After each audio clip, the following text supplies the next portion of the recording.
Kalau bercerita tentang Yaumul Mahsyar, kita ingat hari yang sangat dahsyat, yang luar biasa. Bagaimana kata Rasulullah SAW, yuhsyarun nasu hufatan uratan hurlan. Manusia dikumpulkan pada hari kiamat dalam keadaan tidak beralas kaki, tidak berpakaian, dan tidak dikhitan. Dikembalikan sebagaimana awal penciptaan manusia.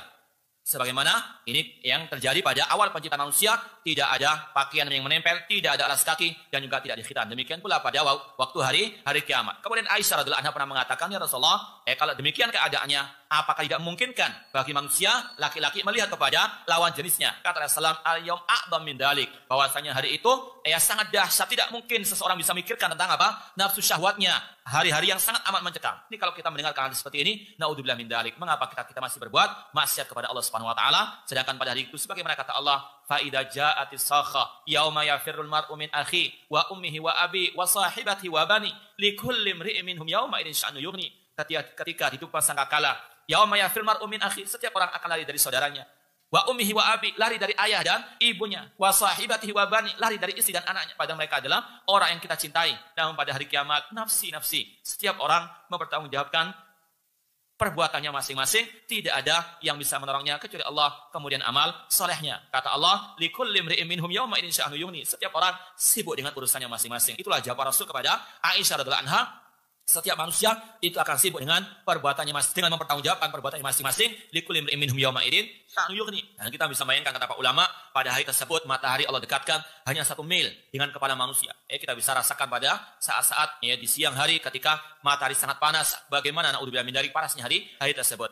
Oleh karena itulah ma'asyiral muslimin, kewajiban kita untuk mencari naungan Allah Subhanahu wa taala. Dan Rasulullah SAW mengatakan, sab'atun yudhilluhumullahu fi dhilli yauma la dhilla illa dhilluh. Ada 7 golongan manusia yang akan Allah naungi di hari yang tidak naungan pada waktu itu. Karena pada hari itu kata para ulama, semuanya datar, tidak ada yang pegunungan, tidak ada lembah, tidak ada yang tinggi ataupun yang lembah, semuanya datar, maka tidak ada yang bisa menaungi kita kecuali Allah Subhanahu wa taala. Makanya Rasul mengatakan, sab'atun yudhilluhumullahu fi dhilli yauma la dhilla illa dhilluh. Ada 7 golongan manusia yang akan Allah naungi dari yang tidak naungan pada waktu itu, di antaranya imamun adil, pemimpin yang adil. Yang kedua, syabun nasya fi taatillah, pemuda yang tumbuh dalam ketaatan kepada Allah. Dan yang ketiga, rajulun qalbuhu mu'allaqun bil masajid, seseorang yang hatinya bergantung kepada masjid, selalu rindu kepada masjid-masjid Allah Subhanahu wa taala, untuk beribadah di masjid-masjid Allah Subhanahu wa taala. Kemudian yang keempat, rajulani tahaba fillah istama alaihi wa faraqa alaihi, 2 orang manusia yang mencintai karena Allah, dia bertemu karena Allah, dan dia berpisah juga, atau mereka berdua berpisah karena Allah Subhanahu wa taala. Kemudian yang kelima, rajulun da'atu imratun da'atu jamalin wa masibin